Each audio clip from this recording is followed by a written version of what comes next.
What's up, Disney Docs? My name is Max, and today we're going to answer the question, should you be staying in a Disney-owned hotel on Disney property, or should you be staying off-property in a hotel that's owned by a different hotel brand, such as the Hyatt or the Marriott or whatever?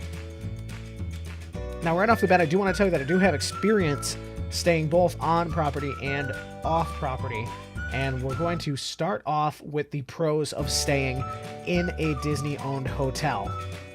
Now, staying in a hotel on property is going to basically always be more expensive at like the same level of hotel. It's always going to be more expensive to stay on property because you get that big Disney name, but there is a lot of extra perks and nice little features that come along with it. So the first perk I have on my list is that you are going to be able to book your FastPass Plus reservations up to 60 days in advance before you arrive. That's huge because compared to the other people who are not staying on Disney property, they only have 30 days and they're going to be there at the same time as you. So if you do it 60 days in advance, you're going to have a huge advantage over them, be able to snag up the rides and attractions that you want. Number 2 on our list is going to be extra magic hours. Now, like I talked about having advantages over the people who are not staying on Disney property, extra magic hours is a quick and easy way to try to get on some of the big rides without having to spend your fast passes on them. So basically how it works is you can check on the park hours for the day, because I'm pretty sure that they change. They're not like set, but you can check. They'll be there somewhere for you to find out when extra magic hours are so you can plan accordingly. And basically at least one of each park is going to be open early or later than they are opened or closed. So you can go in before all the crowds get there or stay later after all the crowds have gone, and you can try to sneak on those big rides at like 10-minute wait times. I've done this before, actually, especially at Magic Kingdom, and I feel like it's a wonderful way to squeeze out a little bit of extra magic in your trip.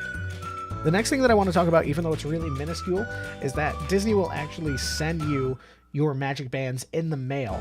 Now, like I said, it's minuscule, but otherwise you're either going to have to buy your own magic band or just deal with using the card that's not on your wrist all the time, and I'm not the best person with keeping track of stuff, so I'm glad that I can have my magic band right there, ready to go. Just tap it, don't have to get nothing out, don't have to worry about losing it.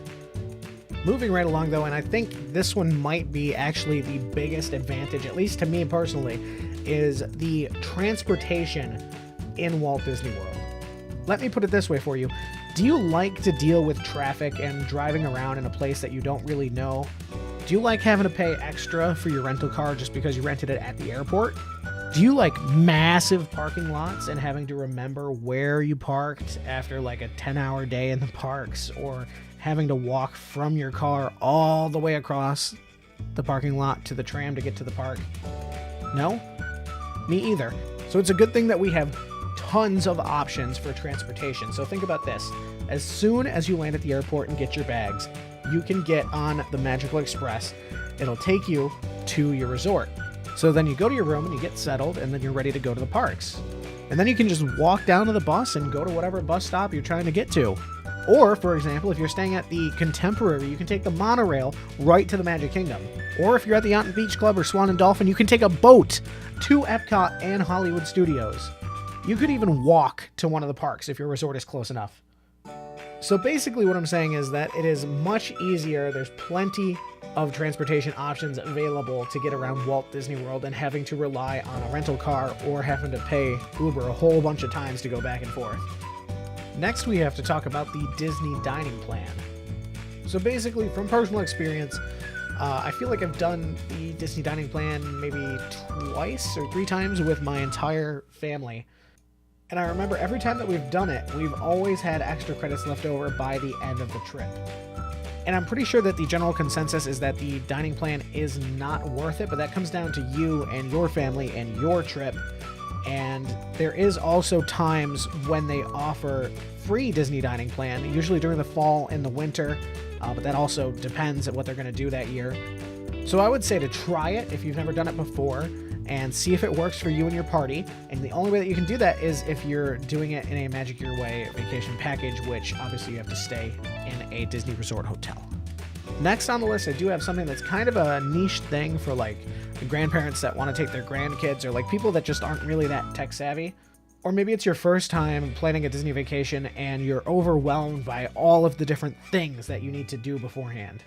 Well, the Disney website has your back because they make it very easy to put together your entire package for your vacation all in one place. You can even book your flights on the Disney website, but just keep in mind they don't really have all that many airlines because I couldn't find my usual Southwest on the list.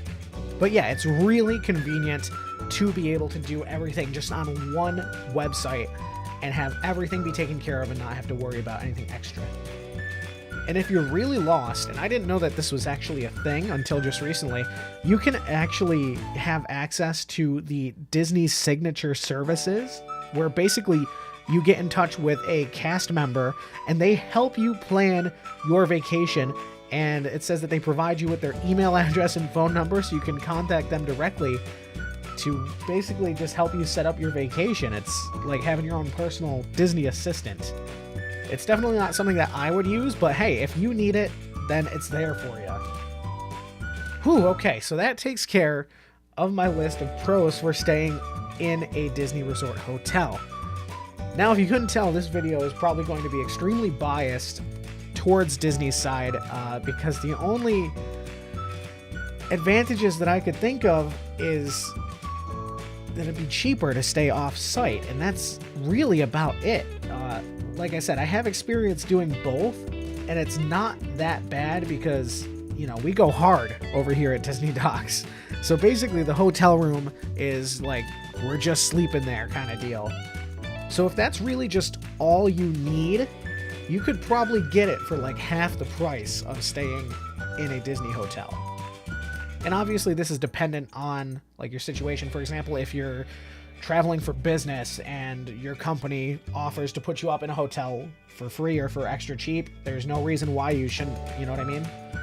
Or I know that certain hotels have like rewards programs where you can earn free night stays, and that could probably help you out. Basically, like I said, the only advantage that I can see is saving money by staying off-site. But my approach to Disney is just to ball out and not really worry about the price. And for me, the convenience is outweighed by the extra price of staying on property. So yeah, that's my 2 cents on the topic. If you guys want to prove that I'm wrong, please do so in the comments. If you guys agree with me, please leave me a comment saying that you agree. And also leave a like on this video, and be sure to subscribe for some more Disney World related videos coming at you every Monday. You can find us on social medias like Facebook, Twitter, Instagram, and Snapchat at Disney Docks. Thank you all for watching. We'll see you guys in the next video.